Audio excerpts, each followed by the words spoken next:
It was a wild...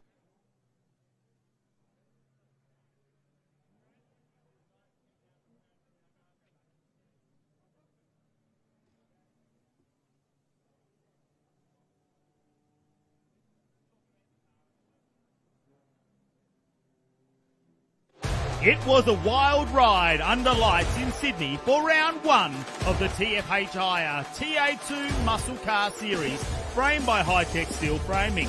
Oh! Where did he got him? No, no, no! This is heartbreaking. Taking the very meaning of door-to-door muscle car racing to the next level. Take a look at Steve. Oh, what's he doing? He's gone.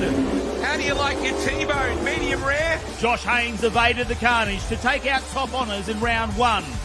2 wins so far out of 3. And the Haynes family very, very happy. The teams have now travelled north to Morgan Park Raceway in Queensland, and there is no doubt round 2 will provide one hell of a show. Joining the fray is a stacked lineup including Legend Cars Australia, Formula RX8 and a whole lot more. Time to buckle up as we hit the loud pedal for round 2 of the Hi-Tec Super Series.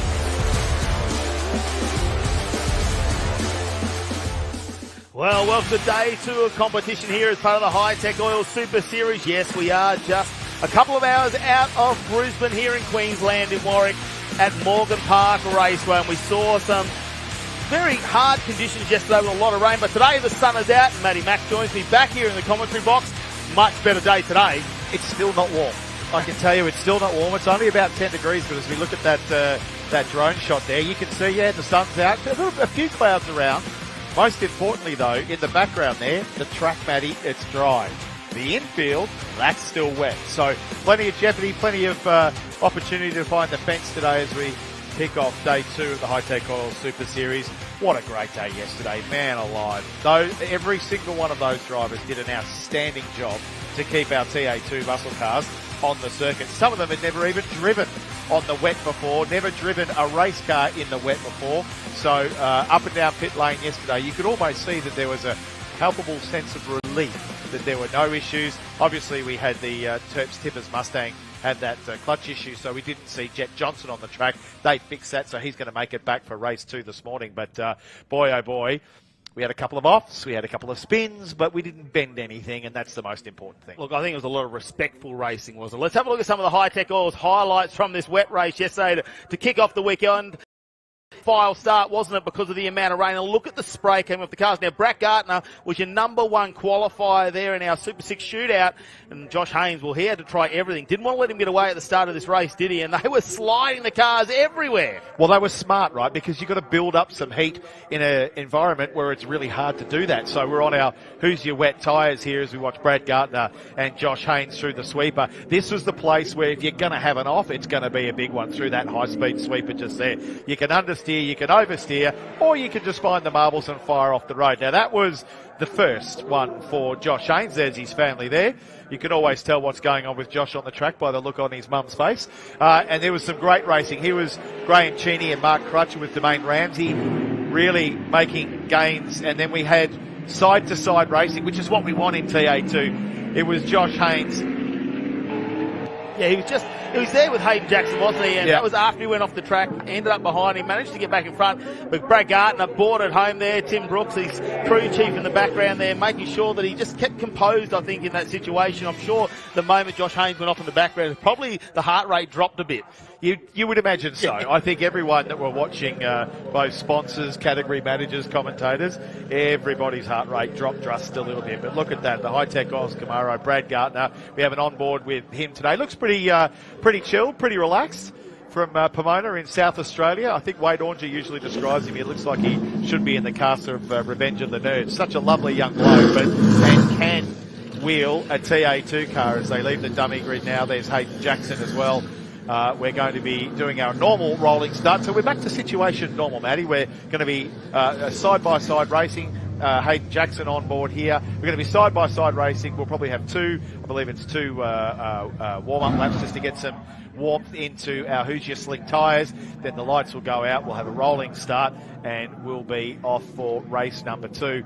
Our points at the moment, this is where it's pretty interesting. We're looking at Gardner here. Is he at the end of pit lane? Yes, he is. So the interesting thing about points here is that Josh Haynes currently leads our championship on 296 points from Graham Cheney and Connor Roberts. What a job Connor Roberts did yesterday. Never driven a TA2 car in the wet. In fact, never had done a wet race before. And because of him finishing every race at SMP and now at Morgan Park, currently 3rd in the championship, which is an outstanding effort from the young fella. And the same goes for Danny Reedy as well. He currently sits in 4th. He's part of our Speedway brigade. He's one of the guys, along with Domain Ramsey, who are coming across from the dirt skids to the circuit skids. And again, because he's finishing all the races, he's up in number 4 in the championship on 206 points. The question I have for you, Matty Cav, is what does Josh Haynes do and what does Brad Gardner do? Because Brad Gardner, after having a horrible SMP, currently sits 8th in the championship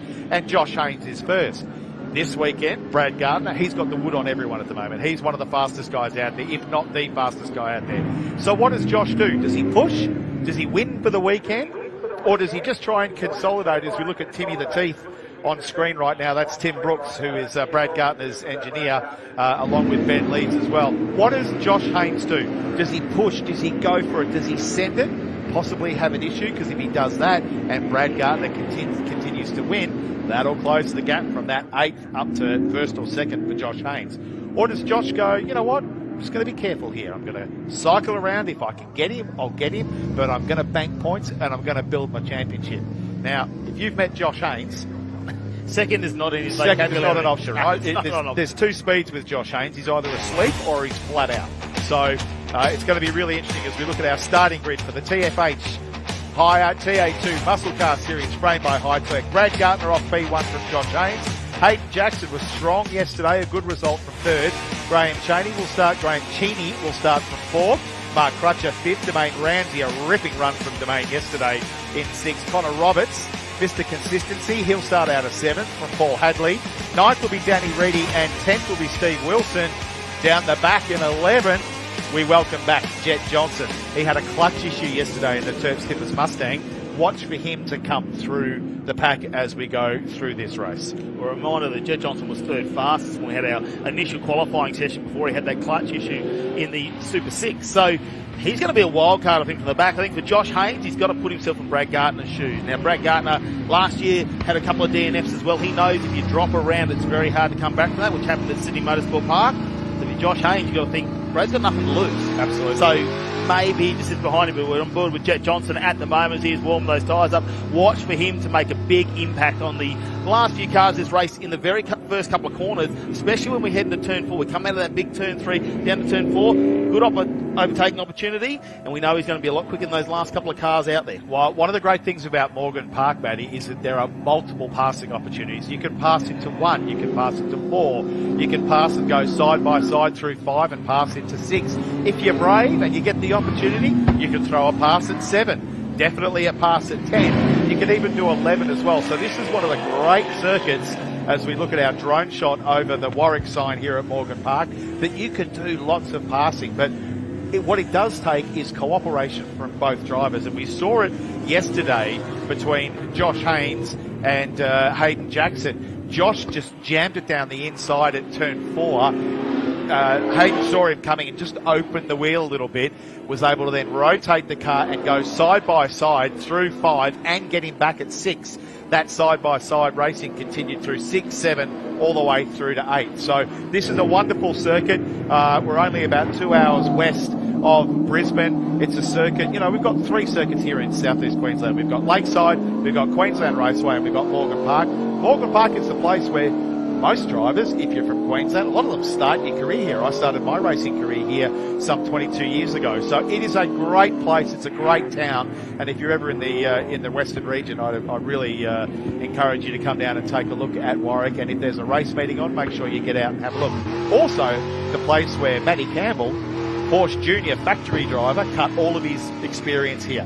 His grandfather ran this circuit. Matty had finished school and he'd come down here and he'd jump into his little Datsun and he'd just skid around here lap after lap after lap after lap. So we ride on board with Jet Johnson, one to watch in the Terps Tippers Mustang, as we said yesterday. And one of the things, if you've got an eagle eye, Matty, you'll see on his dash there that dash is still recording that the car's in neutral when clearly he's not in neutral. So there looks like there might be a bit of work for the boys at Coulter Motorsport, Name Motorsport, in between now we go to round 3 at Queensland Raceway. But it was just a clutch. It was an old style clutch that needed to be replaced. So we're going to watch him as the cars come side by side now, forming up. The safety car will start to make its way towards pit lane. Start in a rolling start. Typically, they will be in first gear. You kind of just rest your foot on the brake a little bit. You keep the throttle up, but you rest your foot on the brake, and you watch for the flag to go or the lights to go out.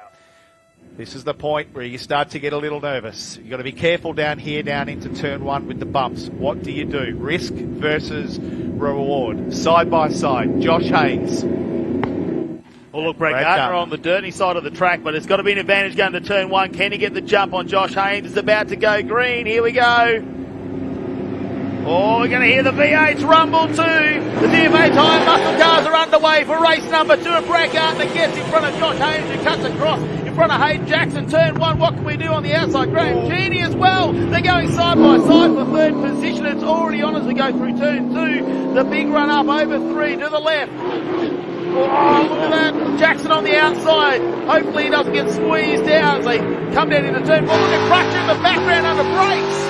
Crutcher having a crack at Hayden Jackson, didn't make it through. This is the point where you can actually pick up some spots pretty easily if you're able to do it. The tyres are still cold, but if you're able to, you can spring a trap on the guy in front of you. But look at it, they're being smart, right? We need to get quite a bit of warmth into the Hoosier tyre. Jet Johnson just making a move on Danny Reedy in the background. Have a look at that drone shot, folks. What a beautiful day. As I mentioned, right at the top, though, that black stuff, nice and dry. That green stuff, not so much. You don't want to go in there as we come through the sweeper for the first time. North of 175 k's an hour with our TA2 muscle cars. Mark Crutcher on screen right now.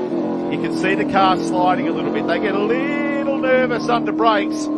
Gets it turned in. And off he goes after Hayden Jackson. Look, those tyres aren't going to be at full temperature yet, so they're still moving around a little bit. Have a look at Crutcher here. There might be a moment to get some good extra speed out of there, but Brad Gardner still holding on. Josh Haynes just closed that gap there, but we're looking at the background as Crutcher pulls out. Can he get him under brakes into turn 1? Oh, no, he's not going to get there quite there, is he? Hayden Jackson's just going to hold him off. Got a good run down that main straight, and Mark Crutcher has to keep working that wheel at the moment and look for another opportunity around here. Now, Josh Haynes, I think, just settling in behind Brad Gardner, doesn't need to do anything silly in this championship. One of the things we noticed with Josh Haynes yesterday, it took a lap or 2 for his tyres to come up, and we might be seeing a little bit like that at the moment as Jet Johnson fights the Terps Tippers Mustang. Down into turn 4, through 5 now, into 6. Got to make sure that you get the car turned and stopped nice and flat as he turns through 6 now, up to 7, what we call T-junction. But right at the start of yesterday, and we had a look at it, starting to look like it was the same thing, that Josh Haynes' tyre tent was starting to come up. They're not far from each other at the moment. They're only about half a tenth of a second in between first and second at the moment. Graham Genie, a great start, up into third from Hayden Jackson in 4th. Mark Crutcher's your 5th place runner here. Is that someone off in the background? Mark Crutcher. He's got good form at this. He has a good start and then often, unfortunately, falls off the road and he has to drop right to the back behind Steve Wilson. So that is disappointing. Here comes the pass on Paul Hadley from Jet Johnson. He's got him sized up off the straight, takes the line towards the fence and gets the pass done. Danny Reedy almost going side by side with Paul Hadley in the Desert Palms number 5 entry. That is great racing now. Can he do the over-under under the bridge and maybe have a crack at him down into Gumtree Corner? Paul Hadley in the PhD Developments Camaro. This was the guy yesterday that I thought put on the best racing. Domain Ramsey. He had an outstanding run yesterday as we look to the Hi-Tec Oils replay, and Mark Crutcher through the sweeper at 170 plus k's an hour, throws it off the road and just gets it stopped on the entry to turn 10. That was great car control because had he fired back into the pathway of the other cars, that would have been ugly. Well, there we go. We just see Domain Ramsey starting to pull away a little bit as Connor Roberts just been overtaken there by Jet Johnson. Now, I think Connor Roberts doing a fantastic job with Domain Ramsey for these opening couple of laps there. They were having a nice little battle going on there. Jet Johnson said he was going to be the wild card, working his way through the pack, and it might not be a podium finish in this race, but it could set him up for race number 3 this afternoon. So we'll get our eyes back on the leaders at the moment. Look there, Josh Haynes flying to 37. The man of steel is now hunting down the Hi-Tec Oils 22 of Brad Gardner, and he has a look down the inside. It's not going to happen this time round though, but he's definitely getting in those side mirrors, isn't he? He's starting to play the mind games of Brad Gardner. Hayden Jackson dropping back down the field. He's in the pits. Something's gone down there. He'll cool those tyres off in that water that's still sitting there, but our leaders at the moment, we'll wait to find out what's happened to Hayden Jackson. We did speak about tyres. Maybe there's an issue there with the outside of the ripple strips. They're very serrated. Could something have happened? We saw it last year when we were here. Brad Gardner sliding the car out. Josh Haynes, can he take it to him? This one's going to be exciting. Finish. We're only in the first 4 laps of this 14-lap race. This is what we wanted. We wanted dry running. We wanted to see these two boys have at it, blow for blow, punch for punch.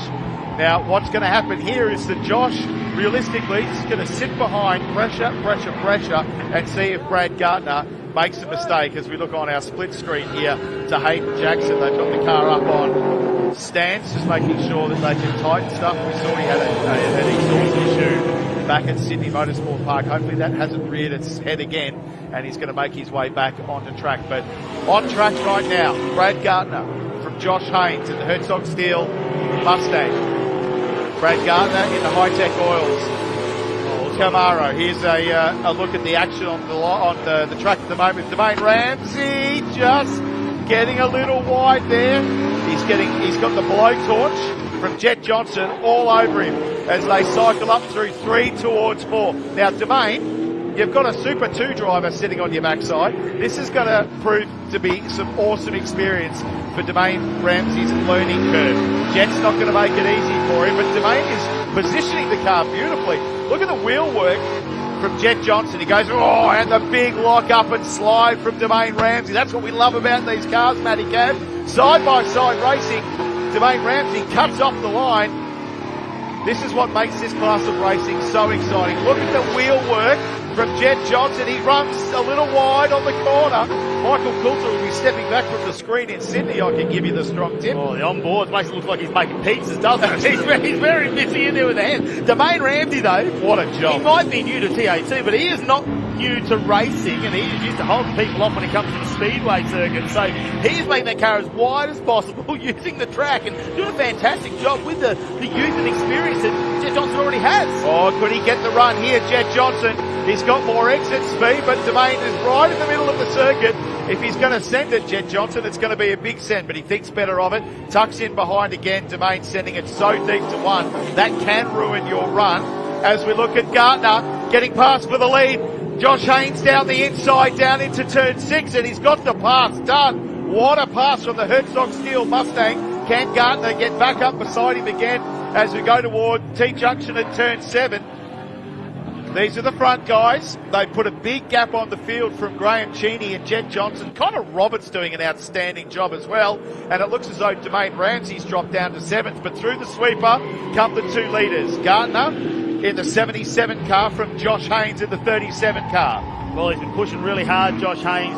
Managed to get that move done. It's what Brad does now. And we'll see how his racecraft evolves, I suppose, throughout this race. We're not even halfway. Now, Josh Haynes, does he have the pace to open up a gap on Brad Gardner, or can Brad Gardner just stay there and just wait for his opportunity? Because we know Josh Haynes, he's not really in tune with that turn number 9, whether it's in the wet or the dry. Last year we've seen him go up there a couple of times as well. So he just needs to keep the tyre under the car, because look at how much it is sliding around. He is pushing super hard at this point. And he's just laid down the fastest lap of the race whilst passing Brad Gardner. So he's done an amazing job there. Now, as you rightly say, we talked about the jeopardy of the championship. What do the guys do here? Because Gardner's currently 8th in the championship. Josh is leading. So what does Gardner do now? He needs to bank points So does he rag this thing right to the edge and possibly throw it off the road, or does he sit now behind Josh Haynes, calm the tyres down a little bit? What you can do with these Hoosiers, if you rag them for the first 3, 4, 5 laps, they can get overheated.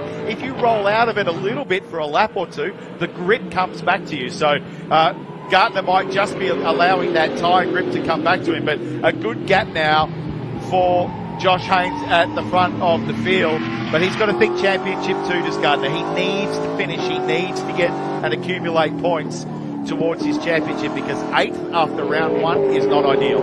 No, and I think you're on the fence there, aren't you? Because you've got the strategic prowess of Tim Brooks down there, probably taking care of that for Brad Gardner. Big movement there for Josh Haynes. Those bumps just as you go into turn 1 can really unsettle the car. But we'll get back to Brad Gardner. I mean, Timmy Brooks will be going through all the strategy in the background, letting him know what to do in that sense. But for Brad Gardner, you've already had a round that hasn't gone your way. You've got to be aggressive. You really need to get in the championship fight under brakes. The cars wiggle around. Brad Gardner, can he get a run out of this one? Look at the gap. The gap's closed right down. So when Josh was using all the tyre to try and get past Gardner, Gardner's been smart, side by side down into turn 6. Can he get the overlap done? Gardner's allowed his tyre grip to come back, as we talked about a little bit earlier, whereas Josh Haynes, he's fried his tyres. Here we go, he's overcooked it in through 7. We go down towards 8, side by side through the high-speed sweeper. Look at this, he made the pass. There you go, so the grip came back. Now Josh almost has to be his team has to be on the radio to say, hey, listen, calm the farm, let that grip come back, and you might be able to have another crack back at Brad Gardner. But what he needs to do now is open up the gap, but not fry his tyres. It's a strategy game. We're only on lap 8 of 14. Well, let's have a look to get further down the pack, and that's Hayden Jackson, who's rejoined the race after pulling in what looks like, we're just trying to listen to see whether the exhaust may have had an issue. That car's down on power. Head. Yeah, it's not right. No, that's right down on power. So, but he's been at the pit, so he'll be keeping an eye on the mirrors. Crutcher coming up behind him. He'll know that the fast guys will be coming through, but it's almost like it sounded like a plug lead had come off that. Paul Hadley in the PhD Developments Camaro just ahead of him, but now it looks like it's come back on power. So that's a mystery with Hayden Jackson right now, unfortunately, down in 11th place. But Brad Gardner leading the race from Josh Haynes. Graham Cheney, a bit of a lonely race there in P3 at the moment. Jet Johnson, he's come from last on the grid right up to P number 4. He is an odds-on Hypercoils Hard Charger Award winner for the weekend, because going from last through to 4th, that's a pretty decent effort if you ask me. I'd call that a hard charger in this race. Let's hope that he can keep it there. Crutcher pushing on in the background, and it looks like he's going to go around Hayden Jackson, who will just give that position up, knowing that something seems to be wrong with that car in the background, hopefully between races.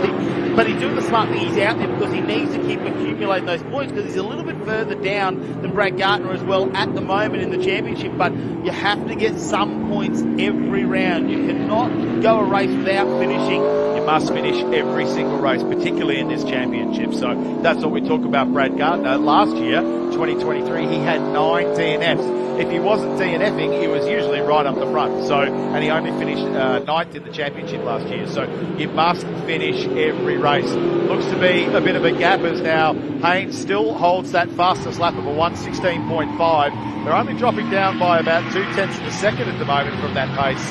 Has he done it at the cost of his tyres, though? That is the question there. The other one's Connor Roberts, who's stayed with Jet Johnson, so he might have done the right thing there, our Racetec Seats rookie class driver.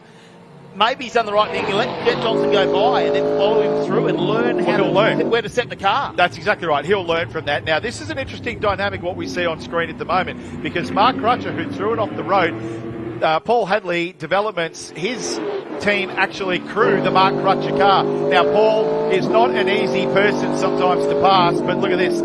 Is Crutcher going to jam it up the inside? Little bit of compression lock, but gets the pass done. So Hadley, who's the rate of his development in the last sort of 6 months has been really strong. They went off to Tasmania and did the Trans-Tasman Challenge, and you could just see that Hadley just got faster and faster and faster. So it's good to see him, because he is highly committed into this category. Now, Hayden Jackson just seems to suddenly be picking up the pace again. Look at that as he ranges up to the back of Mark Crutcher. So Hayden Jackson still in last position. What do? Do you hassle Mark Crutcher and see if you can throw him off the road and maybe try and get a lap back. I don't know. We'll have to wait and see. It'd be great to know. It seems to be like an intermittent problem, doesn't it, for Hayden Jackson, because he's definitely got the pace back, whereas before he just relinquished that position. He got out of the way of Mark Crutcher. So that's going to be an interesting development for Hayden Jackson throughout this weekend, and hopefully they can get this. We'll head down to Jamie to see if he knows more. Yeah, guys, it actually got stuck in between two gears.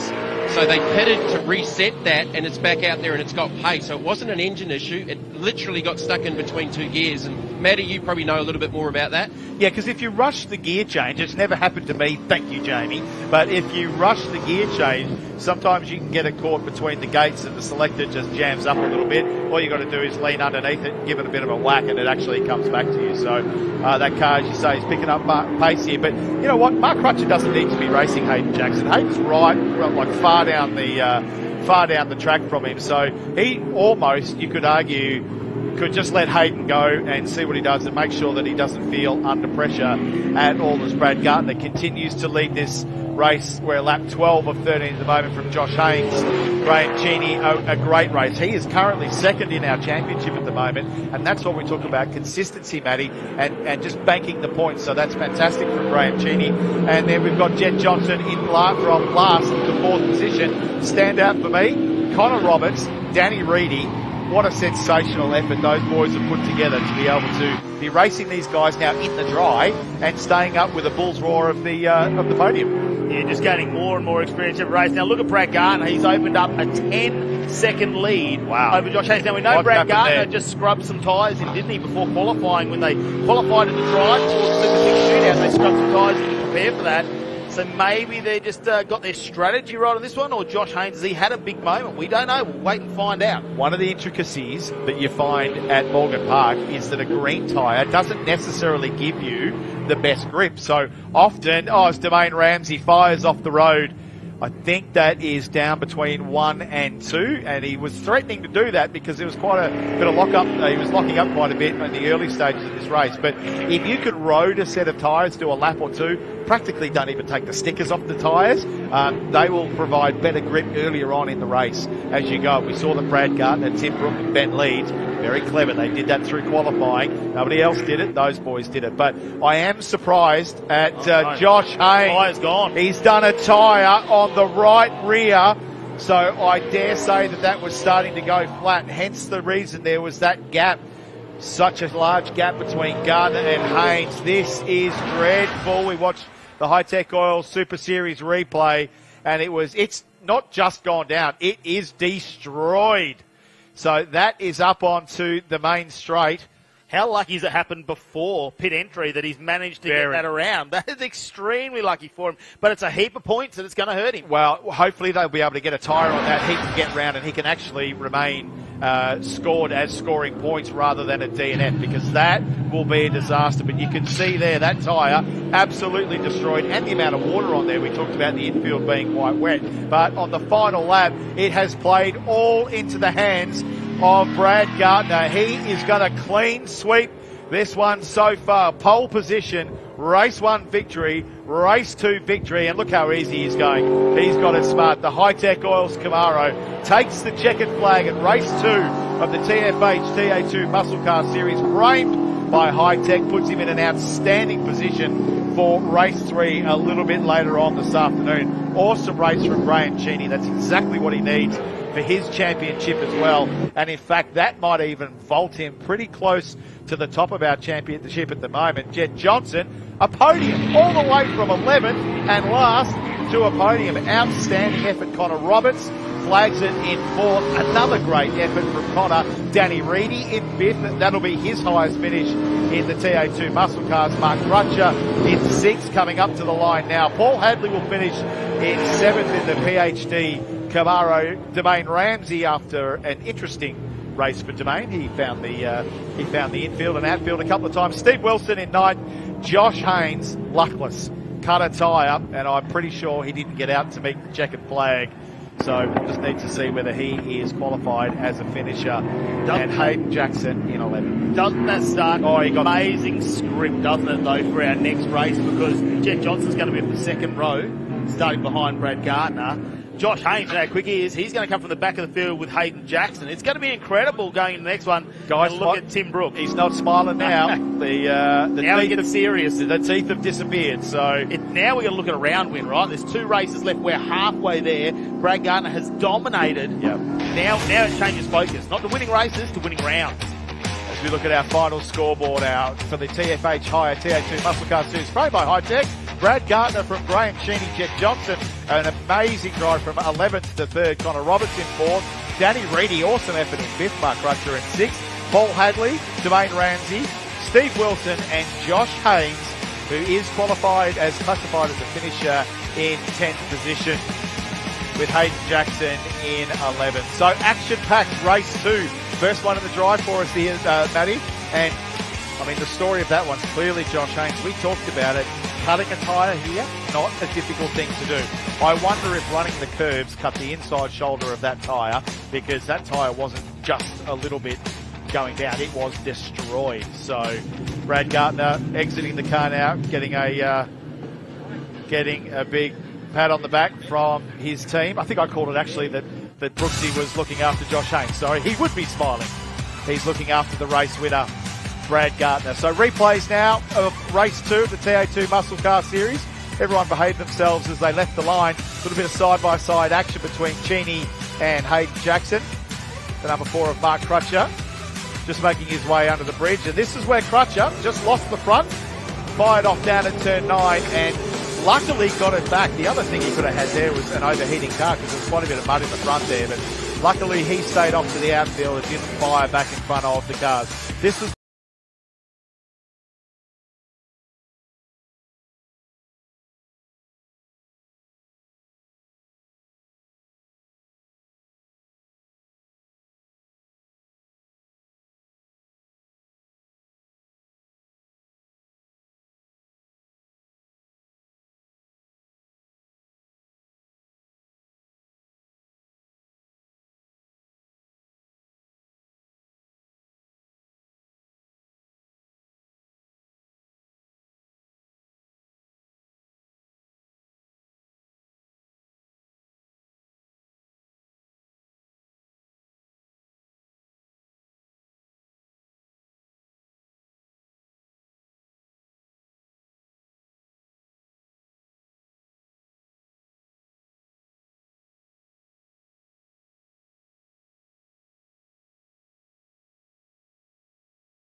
battles throughout the pack, and well, he's not giving up. Oh, he just has a little excursion out on the dirt. Oh, sign bingo's back on today, and that's the Hi-Tec battery sign. He's actually collected that on the way through, just give it a bit of a tag, so he was a lot further off track than we thought. As Ward crosses the line with 1 lap to go, he's got a 1.6 second advantage, so he's pulled 2 or 3 tenths over the last couple of laps, so a pretty comfortable gap out in front. But that next group, let's have a look at this. This will tell you, Matty. Tate, he goes wide. No, he's got someone at home playing, and they said we need a battery sign. Look, there you go. Ticket off the list. I think it's still standing though. Is that the 41? Was that Pope going off a little bit wide on the approach to 2? Have a look, Scotty Morgan now on the back of Tate, so he's opened that up. Nathan Frito at the back there in the 8-4 media entry. He's starting to work his way. Now he's in the 10. So after a DNF yesterday, race this morning, worked his way back up to 11th. Now he's in 10. So he's just trying to get himself back in the field. He could be quick at moments as well. I think it was the 97. I just saw the 7. It wasn't Pope. I think it was the 97 of Goodrich who's actually going back through the order. So I think he was the one running wide at turn number 2 as the last lap borders out for our, what race is this of the week? Race 3. Race 3. It's just, they're so exciting, it feels like we've called about 20 races of them, haven't we? That's really where it's at. I've just had my own race from the pit lane to get up here. Yeah, Lockie Ward, no surprise there with the speed he's had this weekend. Morgan Parker really suiting his style of driving as well, and really knows where to put these cars. He's had some success in the past. He's been doing a lot of different racing as well. Does it easily. In different cars, and look at this, the celebration will be on as he swerves all over the checkered flag. And have a look at that for third though. Will they get there? No, it looks like Hurricane will hold on to that one as well, and right behind him will be Pring with a late charge. He doesn't stand out as much, Pring, anymore, does he? Got rid of the green rims. Yeah, it's a little bit hard to figure that one out. Look at this on board with Spicer. Yep. Can't get the job done, so that'll be Duckworth in 10th, Spicer in 11th, and isn't that vision a lot clearer than what we had with the onboard yesterday? Well, we can actually, we're just not seeing those red lights. We actually can see the car in front. How good is this? Let's have a look at the official results of Legend Cars Australia. Race number 3. Lockie Ward will take the win from 10th position in a reverse grid race. Lincoln Pope in second. There's Brendan Hurrigan in third, followed by Ryan Pring, Scotty Melville, Shane Tate, Scott Morgan, Nathan Frito, Aidan Williams, and Bruce Duckworth to round out your top 10. Well, wonderful though, that reverse grid for the top 10 makes a big difference. Chris Spicer came home in 11th, and it's Josh Hurrigan, Darren Bradley, Asker Sendel, Matty Bond, Robert Coulthard, Luke Walden, Ben Goodrich, Hardy Martin, and Rob Hogan in 20th position. Morgan Park Raceway creates some fantastic racing across all the categories, but I think, you know, when it comes to Legend Cars last year, we were so excited to see him come back in 2024. Let's have a look at the highlights, and this is how the race began, and have a look in the background. It's those people that were winning the last race, great lock-ups. They're too wide here. It was a nice little battle to start with, and you think for a moment there, you're watching him go through, and I thought, oh, maybe Hardy Martin might hold on this for a bit longer, but they didn't muck around. Pope was right on there. We're on board with Chris Spicer as well, who was just battling it out, having a look at the 97 in front of him and looking for opportunities to try and get that was a big moment there. That was a huge moment for the 16 of Scotty Morgan.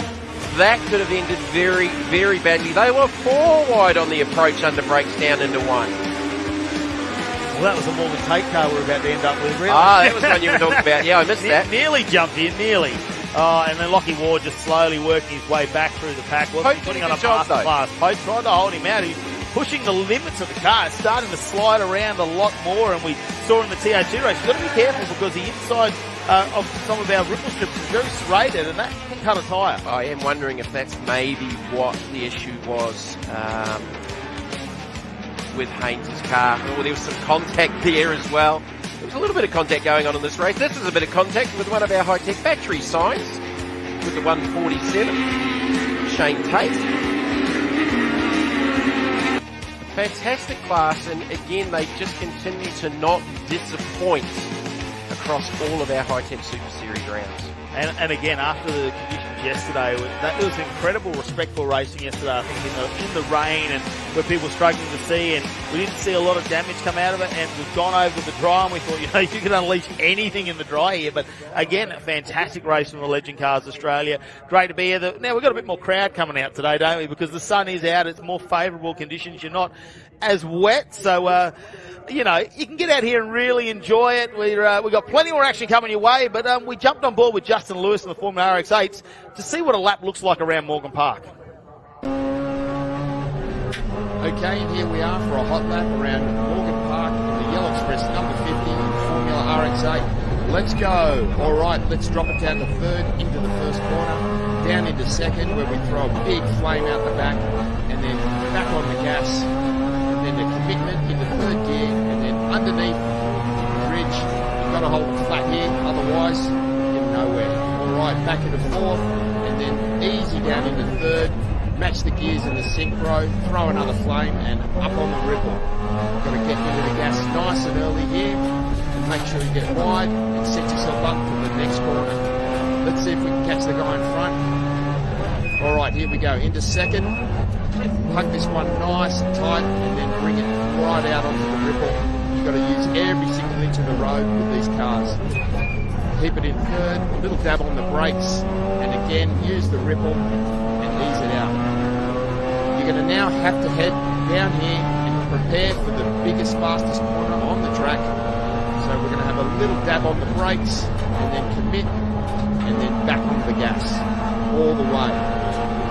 All right, now down into third, I'll plug second here, and back on the gas, use all of the ripple, come back out into third, leave it in third. We're going to dab on the brakes just here, and we're going to eat these two corners right over the ripple and commit straight out onto the straight, and then into fourth, and that's your lap at Morgan Park Raceway.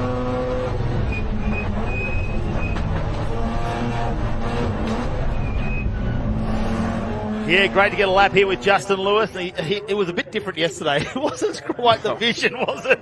When we got him out earlier in the weekend to go around and do that for us. You but talk about more people coming today out watching today. So the Queensland extreme is one end to the other. So if it's stupidly hot and like 40 degrees, and you're a Darwin boy, Matt, everyone sort of goes into hibernation, turns the air conditioning on and shuts the windows up and hides in the house. If it rains, I do exactly the same thing. So that in-between area is what we like, sort of 30 degrees, dry, not humid. We're cool with that. But the other end of the extremes, Queenslanders just go into hiding. Well, we're here for the Queensland production cars now. Their third race of the weekend. We saw one yesterday had qualifying and a race, and then they had one on this morning as well. So very different. Roman Miller was our number one qualifier, extremely fast, took out the round here last year and had a win as well. Now, Roman Miller has had dry conditions today. In the wet, car didn't take off. They had a standing start, and he I don't know if that was wheel spin or if it was just on the engine management going, no, I don't want that many RPM, and the traction control coming in. It was the all-wheel drive cars also. This is how the starting grid's going to be for race number 3. Roman Miller will be on the front row with Daniel Natali. Then it's Trenton Allen and Greg Sims, Timothy McDonald, Trent White, Ashton, AJ Gearley, Richard Skinfield, Murray Dowsett, and Patrick Navin will round out our top 10. Then he goes to John McClaverty, Steve Pilkington, Nick Windsor, Stuart Gamble, Chris Begg, Lee Sands, Ryan King, Robert Connor, Steve McHugh, and Caitlin Navin. Now, a few more cars back out in Queensland production. We saw that the amount of water on the track last time always brings in those water gremlins sometimes, doesn't it? I don't know. A couple of cars had a couple of water gremlins. I think more of the water gremlin was the fact they physically could not see out of the front windscreen. So, talking to some of the drivers in Class D, so a couple of the 86s have actually got that adhesive windscreen heater, which you can buy and put on there, and it helped. It wasn't perfect, but it helped. The other guys were trying Rain-X. They must have listened to me because they were trying the shampoo thing as well. And whilst not ideal, they were literally, some of them saying they were using the car in front of them as a marker point because when they saw the brake lights, they knew there was a corner coming up.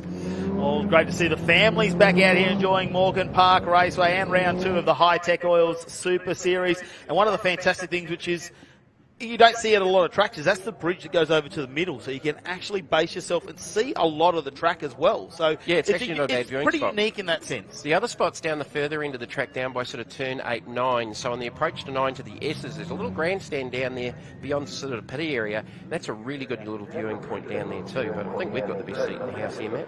Of course we do. Queensland production cars, their opening round for the 2024 season this weekend. Well, Are we going to see Raymond Miller get himself back up there? Can he get the points this weekend? This Audi was impressive as well. I thought that was quick yesterday. Yeah, he's had a couple of second place finish. Roman won the first race earlier on this morning, and he has not got off the start. It is, he's got an issue with either the launch control or a limp mode detecting wheel spin, and it literally was stopped then, and thankfully did not get cleaned up from behind.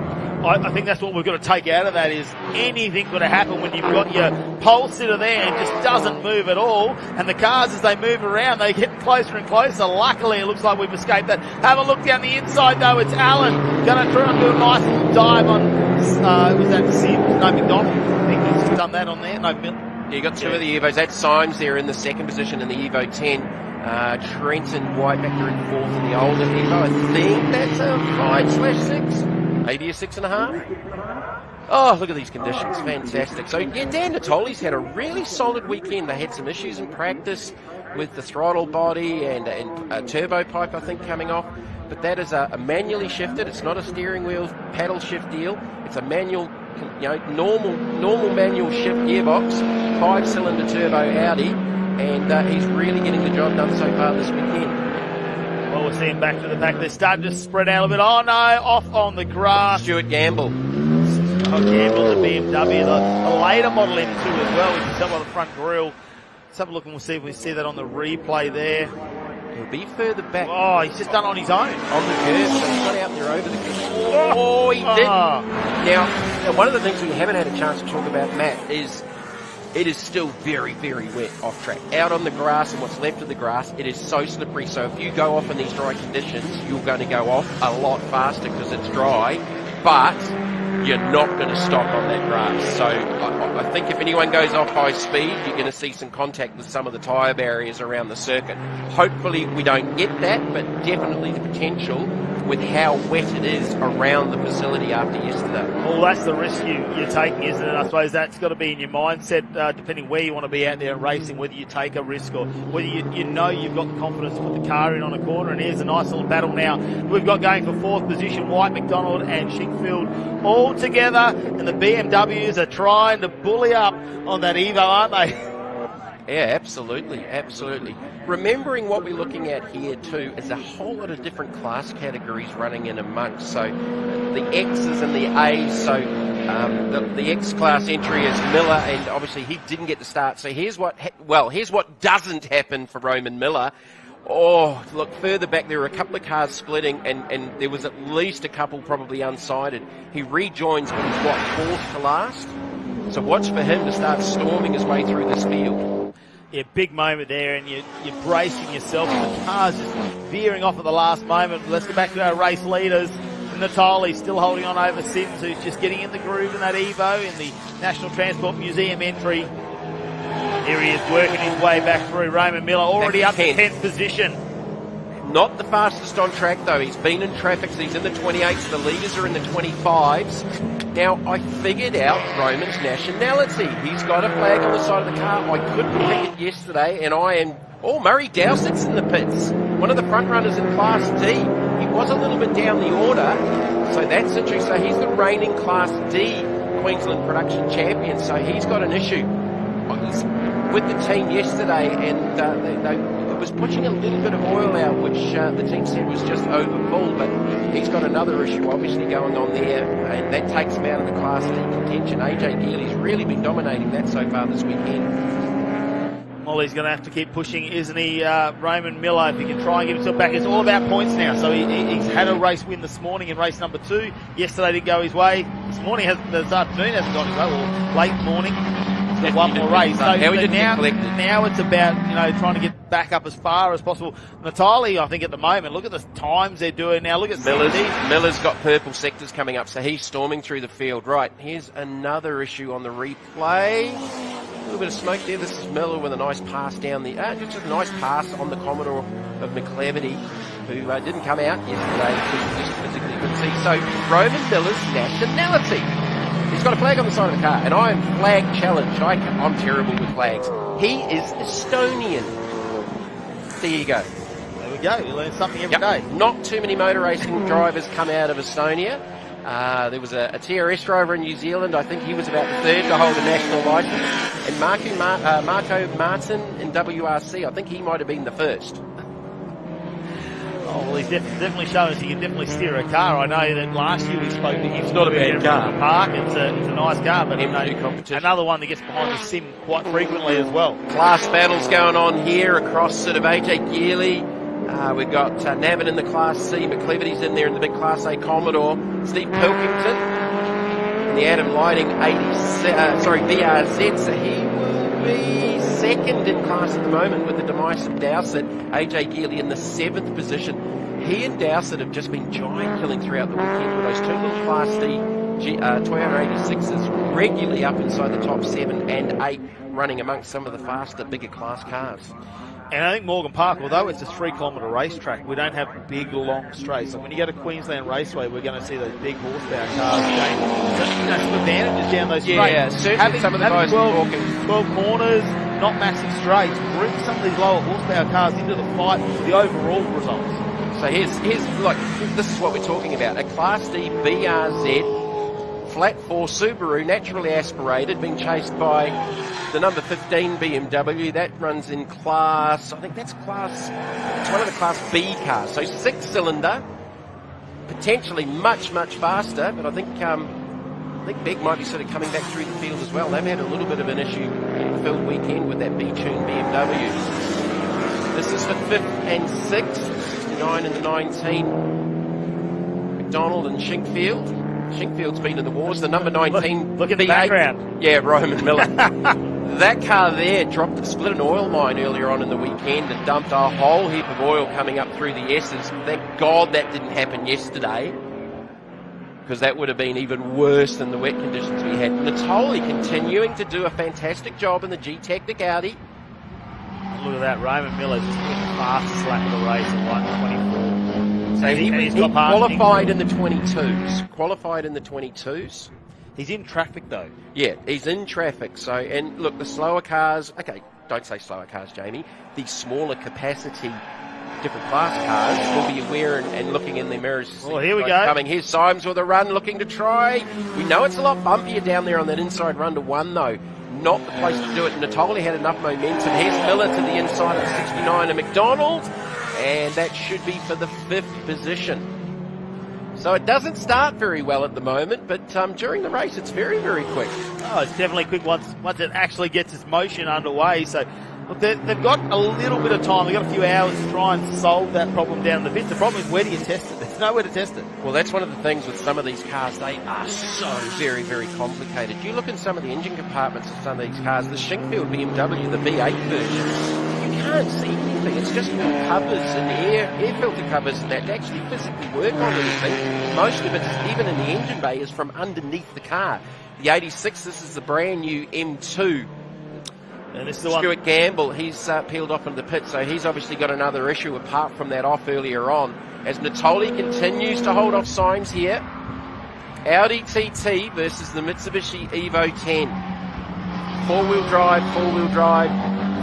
drive. Miller's up to 4th. He's just got by Trenton White in the 4th of the four-wheel drive cars, who was 4th. Miller's just set the fastest lap of the race at a 24.8, and he's on a charge, but he is 10 seconds out of the lead with just a lap or so, 2 laps to go.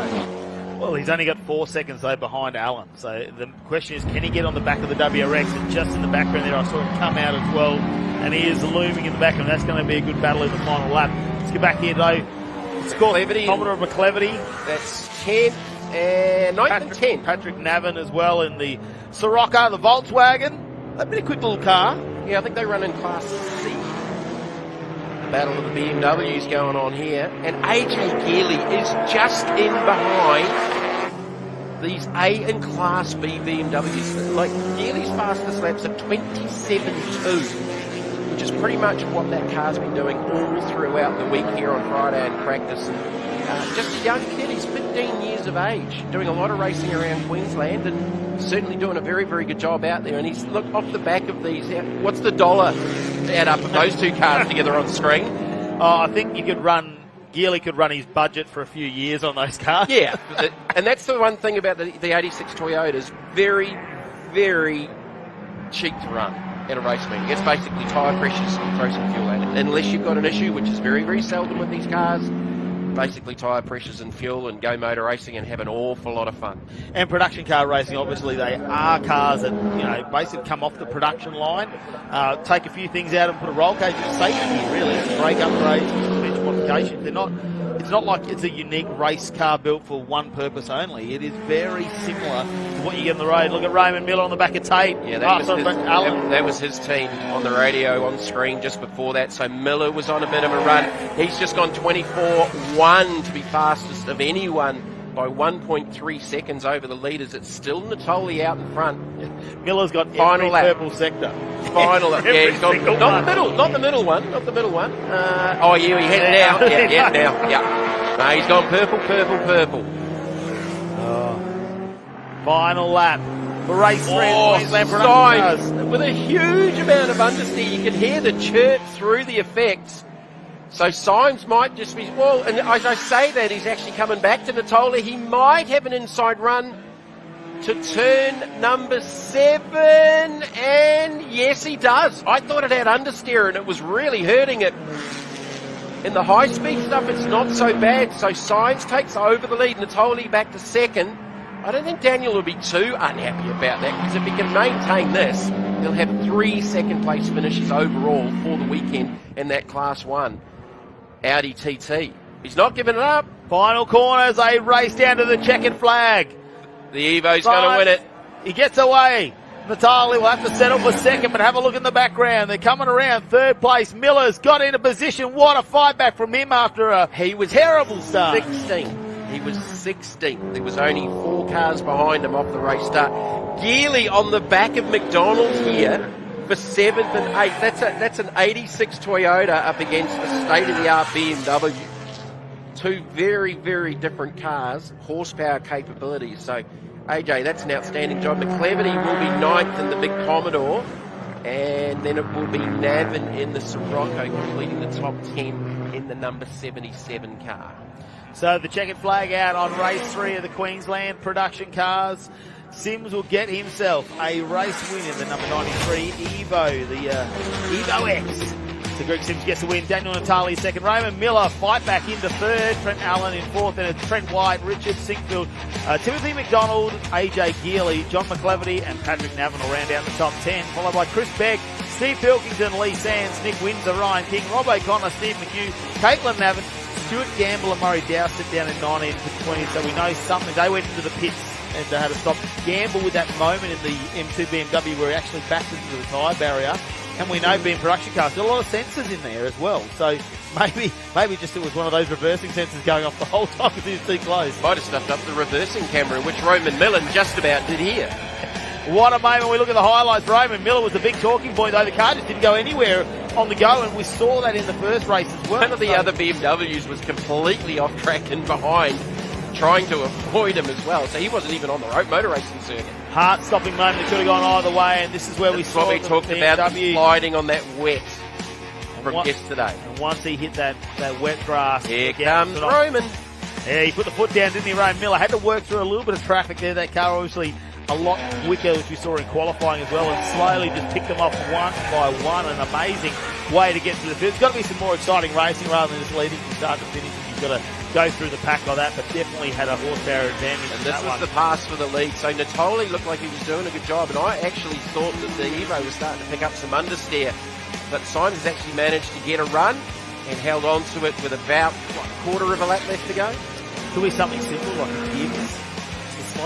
You go and tell Daniel that. I don't think he has. Sims at a faster car, maybe. He just set himself up. And then we saw in the background there, of course, it was great to see Raymond Miller work his way back through. The number 18, though, of Trent White in the Evo 6.5, all thanks to Ultimate Diesel Tuning. We'll just pull in there as they are set in our main pit area, aren't they? They are front and centre to these Queensland production cars. So there were some spots in there yesterday where some of the teams were angry with water on pit lane. Well, let's head down to Matty Mack, though, who caught up with Dylan Thomas. Thomas, you and I have been banging wheels in TA2, but you and I both started in Formula V, and you're here for the Formula V Nationals at Morgan Park. These cars don't look like what you and I first started racing in. No, they obviously started off, it's a 65-year history next year. They started with old drum brakes, steering box, pretty rattly old thing. If you look in the steering wheel, they have, analog gauges, your phone dash for your stopwatch, and then you look at the more modern cars, and you've got like inboard suspension, you've got much more modern technology, better finishes, obviously more streamlined. Formula V's come a long way, and 65 years, they're still banging on pretty strong. I don't think anything's changed as much as the cars, but the fun remains massive. Well, as you said, we've been racing these for a lot of years, and I haven't done it for a few years, but the close quarter racing, it's hard to surpass how many cars you can get three wide into, like fast corners, slipstreaming's massive, really good fun cars to drive, and very economical, like probably about a tenth of the price of a TA2 for a weekend. Yeah, great little category into Formula V. If you want to find out more, of course, you can find them on all the social media. But Formula V, fantastic little category. Another great little category to get into, of course, is the Hyundai XLs. And this weekend we get round 3 of the Nankang Queensland XL Series here at Morgan Park Raceway. A lot of these drivers who run the Queensland have a fair bit of experience at this track. We saw some fantastic racing from in the wet. Now, because one of the things with these tyres is controlled tyre means that the grooves go one way. And when you've got them on opposing sides of the car, it means one way is pushing the water out, one way is sucking it in. So they had an interesting race yesterday, and I think how many of them actually didn't go off track at some point? I think I counted 18 of the 20 in that race yesterday that went off at some stage. Well, Tyler Collins, though, he is going to start off the front row with Matthew Boylett alongside in that 81. They had a fantastic tussle for a while there as well. And it's Caleb Patterson, Darren Whittington, Toby Tucker, James Simpson, Joshua Richards, Brett Parrish, Luke Rinaldi, Sam Simpson to round out the front 5 rows of the grid. Joshua Richards actually damaged the gearbox yesterday. I think we talked about him slowing on the run down to the line for the finish, and it was the gearbox.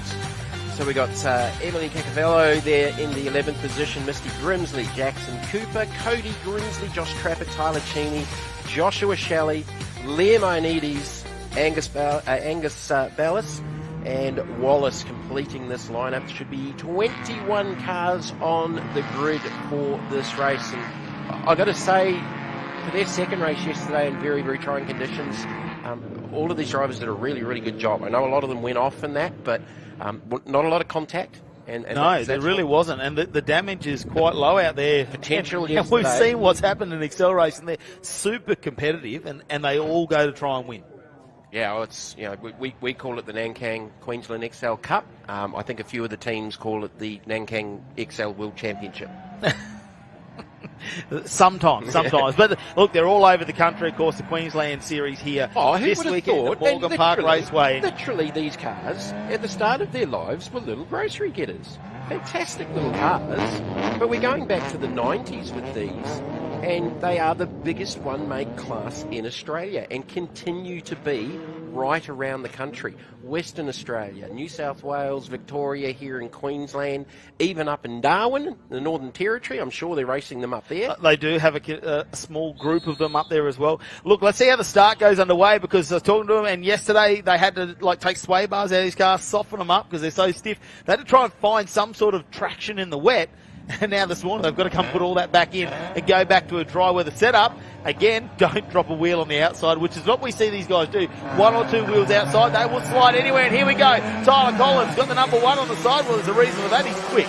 Yeah, and he's the reigning Australian champion. That was a good start from the 101 of Patterson. Oh, he tried to take out the Hi-Tec oil side, didn't quite, just clipped it. Do we mark that on the bingo since he made contact? Whittington's got a great start as well in the 33, as I think that was Boylett. Boylett actually run wide and dropped back. He's back and forth. So far this weekend, Tyler Collins and Boylett have really been going at it for the race wins, and the rain threw a little bit into the mix, but Tyler Collins has been pretty dominant. Boylett back to third, but he's got Whittington to his inside. Josh Richards trying to come back after, I'm pretty sure they replaced the gearbox overnight with that car. And we'll get this first lap out and underway. And is this their third race of the weekend? Yes, race number 3 for them. Yeah, they had a couple yesterday. Busy behind the wheel. We like to keep the XLs out. James Simpson and Matthew Boylett going hammer and tongs in that 4th and 5th position, and it's just dropped them off that leading 3. But if they now work together, and we talk about this drafting thing with these type of categories, they need to work together instead of racing against each other to get to that leading group of 3. And you can see the top 3 of Leather Boylett's now dropped back. There's a battle going on for 4th position behind him with Simpson and Parrish on the back. And then you've got a fight for 7. 3 of Tucker. That was just about exit stage left. He was out 2 wheels on the dirt, and he's got it back on track and maintains, I think, about that 7th or 8th position. You better watch out. Tucker's under assault from Rinaldi, and Richards right behind as well. And likewise, he's already going on the top 10, 3 battles. Likewise, they need to work together as a 3 to get to the group ahead of them as well. And you can see that's already closed up, and Boylett's back on that top 3. So Darren Whittington, very, very experienced racer, and that beautifully presented number 333 back there in 3rd. Patterson knows on a bit of a charge here in the 101. Caleb Patterson, the Roof Space Renovators XL. Oh, he's having a big look at Collins down the inside, under brakes into 1. Should be able to get it done, and he did. Nice pass there from the 101 of Patterson. Remember, Caleb Patterson coming into this weekend was winning the championship at this point after 2 rounds too. So yeah, round 3 here this weekend at Morgan Park as Boylett goes down the inside of Whittington.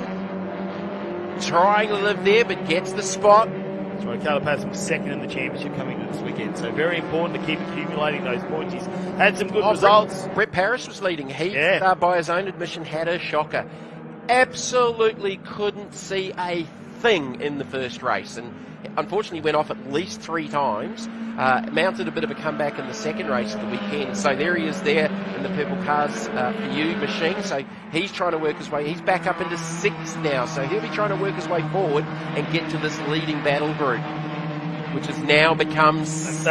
They've gone together again like it's 5 really, isn't it? 5 of them there. But Parrish is looking, and while these guys are battling it out, Parrish is getting that opportunity to catch up, and we could see a 6-car battle. Boylett, though, going to have a look at Collins down the outside, going into turn number 1. He's probably going to get a good run. Let's see how the bumps maybe unload the car. No, Tyler Collins goes, I'm going to slip back in here. So there was 2 things going on there. There was the tuck in behind draft, and then I think he's using a little bit of side drafting to slide down. These cars, most of the front running cars, I reckon, would be within maybe 2 to 3 horsepower, if that, together. There's not a lot that you can do with these. As Boylett back down the inside, not Tyler Collins this time, it's down the inside of Patterson, and back through to the lead goes the 80. That also might come into play here, a bit of tyre pressure. Absolutely. Might be running on a slightly different, start with lower tyre pressures as the heat comes on. Boylett's now finding more traction. The other guys might be a little bit higher. Different temperatures today. Oi! There goes the 333. Ioannidis, not for the first time this weekend. He didn't get the sign, but he's killed a cone. Do we add the cone to the... it's got to go on the bingo sheet. The bingo sheet? That car probably has the most damage out of all of them this weekend. The bonnet was up. Remember, he was driving through the little gap. The headlights hanging out of it, and the bonnet up yesterday. Yeah, it was a bit of a mess. Yeah, I think he made contact with the car in front and actually snapped one of the bonnet struts, and then the other one rattled its way loose. Well, I'm going to say that cone probably left a hole in the front bumper that time. Well, this battle out front is really building, because Parrish is starting to come to that leading group. We're only 3 laps and about to complete lap number 4 of 8 for the 3rd race of the weekend for the Nankang Queensland Excels. And Patterson with a run. He's tucked right up underneath. No, he's not going to show his hand. Tyler's just dropped it back a little bit as Trafnell. Is that 127? No, Rinaldi, sorry. He's actually gone by Parrish. Parrish was starting to come to that leading group of 5, but he's just dropped back. He's done a PB in the last lap, but Rinaldi's actually gone by him. Well, what does Boylett and Patterson do here? Do they work together to try and open up a little bit of a gap on Collins, who's been super quick? It looks like he's just backed off a moment, try and let those tyres come back with him. We're not even halfway through the race. As long as you can stay in that sort of top group, you've got a moment there where you can try and use the tyres later on in the race. Well, Patterson there, I reckon he had an opportunity to maybe have a look at that pass into 1. We're still fairly early through, so he might be just playing the smart game. Collins, he's probably just a touchback that he would like to be. So he may not be as good as those front 2. If he's conserving tyres, he's got a big gap to try and make up. At the moment, by himself, he doesn't have anyone to be with him. to make that bigger hole through in a straight line. Well, maybe they'll work together. Patterson's the fastest on track at the moment. No, this could go down to the wire. Well, it will go down to the wire because we've seen the Excel race all around the country. Patterson's best to the second and third splits. So he's fastest in the last 2/3 of the track. He's definitely got momentum. There's only a half a car length in it. He looks pretty comfortable. Just that little fake. Hey, I'm here. I'm pretty sure Matthew knows you're there. Tyler Collins dropping back. Here is Simpson down the inside of Wellington for 4th. And Simpson's another one of those drivers. He's just done a PB, so he's fast. Look at Patterson. He's tucked right up underneath the rear bumper of the race leader. So, look, these two are continuing to drive away. They've now got a 2-second advantage over Tyler Collins, who is by himself in 3rd. Well, if Boylett's worried though and starts getting defensive, this is where it's going to bring Tyler Collins back into this fight. So if he wants to start being defensive, and Patterson needs to look at making a move because it will slow them down. I think Patterson's just a touch faster right now. He's playing the waiting game. He doesn't need to go to fight and start throwing Hail Marys, and they'll just start tying each other up, and before they know it, Collins will be on them, and it'll be a 3-way battle again. So battles right throughout this field, side by side. They're the 213 of Cacavello and 69 of Simpson. Well, it's Cooper 98, Cacavello, Simpson there, and that's all the fight for 14th position at the moment. Ionides with half of Warwick's 3M race tape sales this weekend. I did say that Supercheap had run out of Rain-X after yesterday. Yeah, no, they did. They're on to the shampoo trick now. They're absolutely. We're not allowed to talk about brands, are we? Apparently, there's a Bowden's own product that's very highly rated that I didn't know about. There you go. Next time it rains. All right, Boylett with a little bit, just a little bit of car length this time of breathing space with a couple to go. Tyler Collins, he's lost half a second on that last lap. And Boylett with the fastest lap of the race at a 32.53 on lap 3. Runs it wide. That's a big hole off the exit of that backside of the curve off 2. And Patterson's right there with him again. Maybe up the inside. Oh, is he going to have a look? It's late. He does put the nose in. They go side by side. Patterson, will he get the drive though? Coming out of 4. I think Boylett's got the momentum. He's got the momentum. Oh, Patterson, there was overlap, definitely overlap, but Boylett had the inside line to the next one. They're giving each other racing room here. Fantastic racing. They've literally gone side by side through nearly 4 corners. The run in the T-junction, though, will be Boyle as he lifts the inside back up. Wow. Great racing. In the air. We saw that in the wet yesterday as well, but in the dry, it's a whole heap different when they've got a lot more traction on the front of the car. Well, those behind aren't now making any progress, so Collins is actually continuing to slip back, and these two are getting away. Here's a moment here. That was Cheney going through the S's. Yeah, that's you shouldn't be down on that part of the track. That's the Cooper. 98 of young Cooper. Jackson there. Cooper in the snooze machine. That'll wake him up down on the grass on the approach to the S's. Wake up, Jackson. Oh, Boylett with a big bounce on the approach to the S's. Has that killed a little bit of momentum? 2 laps left to go. Patterson. They'll know they've got some breathing space. Again, another little fake. A little bit of racecraft going on here between these two. They're not tying each other up too much. Maintaining their gap. Oh, Boylett runs wide again, and actually Patterson went with him. He was down in the same part of the track. Nose to tail. Over the top of the hill under the bridge here at Morgan Park Raceway. And here's the run inside. He's locked up the right front.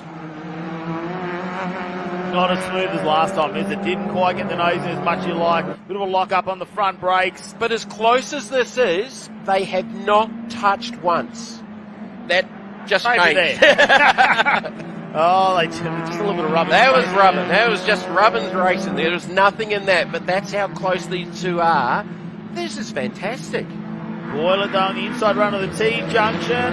It's sucked a little bit of extra speed. Oh, here we go, though. This could be on now. Side draft. Patterson with that wider line had a little bit more momentum, and he should be able to live here on the outside on the approach to 8 and 9. And into the lead goes Patterson. Right, he's shown his hand. What a manoeuvre from Patterson now, Boylett. Collins has taken 4/10 out of them in the last lap, so they are now towing each other up, but they've probably got a big enough gap.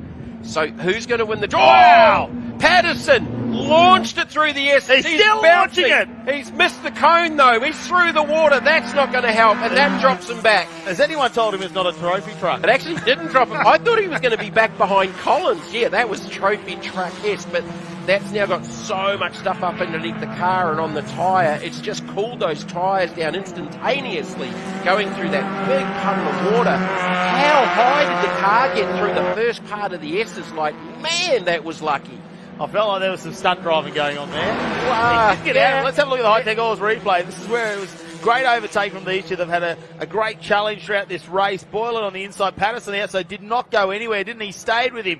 Got a bit of side draft. They held this down through 8 and 9, that long left-hander through 9, but there was a moment later on where he just went off the track, too much speed, couldn't pull it up, and launched the car airborne. Final lap out there now. I don't think he's going to get close enough to Boylan to really challenge him. We're on the second half of the track. That had to hurt a shot. If it hasn't, or even buckled a rim, I reckon there'll be a vibration, and if it's not left or right hand down on the steering wheel, I'd be really, really surprised. What a race up until that point, though, because Boylan's watching that thing bouncing through the S's going, oh, where do I go here? But he's in the lead. There's the gap back to Collins, and a big battle for 4th and 5th there with Simpson and Rinaldi. Rinaldi's come quite a fair way through this field. That's a much better line through there, although Patterson actually got a fair chunk of the exit one. Oh, he'd got more than a fair chunk. He's off again. It's familiarisation, mate. Is that what it is? Wow. Getting familiar with going to the Boylan right. Takes the win, though, and Parrish got a run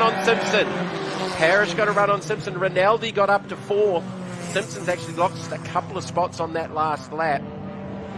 There's a fair amount to talk about through this. As Ioannidis continuing to live dangerously. Well, that is definitely not the line to take through the S's / bus stop / flip-flop, whatever we're calling it. got the move done on Cacavello, though, and managed to push his way up one position to 15th as they're still coming across the line. Cooper with a bit of a recovery in the background, as well as the 17 of Bayliss and Shelley now as they take the checkered flag in race number 3 of the Nankang Queensland Excel Cup. It is Matthew Boylan, ends up with the win. Caleb Patterson, well, he's doing a bit of trophy trucking and going off the track and, well, spectacular airborne. He was trialling for the Fink Rally. Tyler Collins there in 3rd, Dennis Luke Rinaldi, Brett Parrish, James Simpson, Joshua Richards, Toby Tucker, Darren Whittington, and Tyler Cheney back in 10th. Mr. Grimsley, Cody Grimsley in 11th and 12th, and it's Josh Trafford, Sam Simpson, Liam Ioannidis, and that last corner overtake over Emily Cacavello, and it's Jackson Cooper, Angus Bayliss, Joshua Shelley, and William Wallace to round out our 20. Well, what an exciting race as well. Let's have a look at the highlights. Here it goes. Finds the bumps. The car is up and down. How he rejoined that race at pace. And still maintained position, but he did it a second time on the run down to the checkered flag. And he didn't hit a sign. He's maybe got in there and tried to get it turned, and I don't think the front shocks will be really, really happy in the front of that car after that effort. I reckon they're going to be busy down there in the pits doing a couple of repairs to that car. Definitely going to need a wheel alignment. Definitely going to be looking at a wheel alignment with the 101 machine. Back in our live coverage, the XLs will be out a little bit later, just after 2 o'clock this afternoon. So we've still got one more exciting race from this Queensland XL Series. Great to be here at Morgan Park Raceway, and it is a completely different outlook today compared to yesterday, where it was overcast and gloomy, and today the sun is shining, the racetrack is dry. The grass is wet though. Let's have a look at some of the Hi-Tec Oils highlights though from this race and the XLs. Great start from Tyler Collins. He managed to just hold it out over Boylan. Incredible start. Boylan moves right out over Patterson. He knew early on he was going to be a challenger, and they're all tussling out in the background. I can see Parrish there as well, and I thought he might have made an extra move. Unfortunately, he just got caught up in that pack there where they had to tussle that out. We know how much momentum it takes in the XLs, and the moment you go off, that's when you lose it. The 98 though, well, he was getting super excited with Jackson Cooper in the snooze entry. Well, he woke up real quick, didn't he? That will definitely wake him up. This is the battle of the race though. Boylan and Patterson actually dropped off Collins. I wonder if Collins was maybe just a little bit too good too early. Maybe that tyre pressure thing in the car wasn't as good from sort of mid-race through to the end. Whereas these two they started throwing everything at each other, and it wasn't allowing Collins to get to them. But what a fantastic battle between Boylan and Patterson. And this is where we went wrong the first time to Patterson. And check this out. It's like a trampoline. It's just higher and higher. We're in the West Country. There's lots of bucking bulls going on. Well, that's what was happening with the 101. But not once He did it twice and exited stage right. Didn't get any signs and didn't kill any cones this time. Well, we'll have to wait and see how the final race will unfold here this afternoon. String lines will definitely be coming out for that car after that one. Oh, I reckon there's going to be a couple of shots as well going to be replaced in that car. And maybe just a couple of words, especially through that turn 11 and 12. As you can see, the breeze still flowing across Morgan Park Raceway. Up next, we've got our Replica Tourers not too far away from hitting the track. It's going to be their third race of the weekend. Have a look at the pit area, though. How many cars have joined us here for the Hi-Tec Oil Super Series? 160 odd entries, I believe. Yeah, it's a very, very congested pit complex here at Morgan Park. And to the right of that shot, you can see a lot of the tyre marks in the mud. Yeah, really, really and what we're not seeing is to the left, there's a shed full of Formula Vs and also Legend Cars Australia as well. So there's a heap of different cars here this weekend. We like variety, don't we, when we come to the Hi-Tec Oil Super Series? There's no place better at the moment with diversity across all of our categories, and then you get into the classes, other than the one-make ones, you get into Replica Tourers, QTCC, Proddy cars. There are so many different brands and types of vehicles represented. So, yeah, no, a really cool part of what we've got here this weekend with the Hi-Tec Oil Super Series. Great to see our crowd enjoying themselves. We get on board with a Hyundai N-Line safety car as well. As Ross is strapped in, mate. He is not going anywhere. He loves driving that car around the racetracks every time we get to a Hi-Tec Oil Super Series. I did some laps at Calder Park in the wet with Andrew Wilton in that car at the end of last year, and we had some very scary moments under steer at a couple of places on the racetrack in the safety car, which wasn't ideal. But it's a quick safety car. It's very, very quick. It's a very quick safety car. Let's see if he can be. What if he can be as consistent out there as what some of the other drivers are being? This is only round 2 of the Hi-Tec Oil Super Series. Where do we go for round number 3 and when? Round number 3 will be the 28th to the 29th of June at Queensland Raceway. So we stay here in Queensland. We love coming up here, especially during winter. It's nice to come a little bit north. Let's have a look at how the starting grid's going to be in race 3 here for the Replica Tourer Trophy Series. Rex Scholes, well, he's going to come out swinging that big V8-powered V Commodore against Daniel Ross in the Mazda RX-8 Goliath.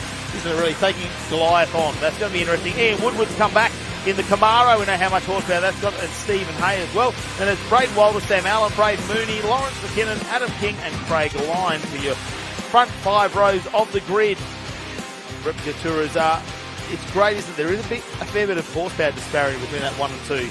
We'll look further down. Of course, there's plenty more going on. We'll talk about Bronson, Robinson on the 6th row. Yeah, there's plenty to watch throughout this because Stephen Hay is super quick.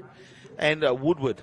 Now, you think horsepower-wise, they're probably going to push their way. Well, if you had said to me yesterday that an RX-8 X-Cup car would be up running in amongst these guys, I would have said, nah, you're sort of taking an axe to a gunfight, because we do have different class categories, so up to 2 litre, 2.5, up to 2.5 litre, 3 litre and above, 5, and then basically an open class with the V8 stroker engine. So there's multiple classes in amongst this, and the RX-8, I'm talking about taking an axe to a gunfight, well, the axe has been taking it to the guns out there this weekend, especially in the wet conditions where Ross and the RX-8 has been very, very strong, but take nothing away from Rex Scholes and the Jack Daniels replica.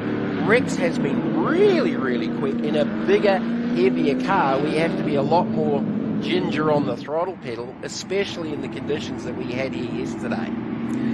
Well, yeah, we keep talking about the conditions yesterday because, well, one, it created some exciting race. I thought it was very respectful yesterday in every class, though. It was absolutely persisting down. Yeah.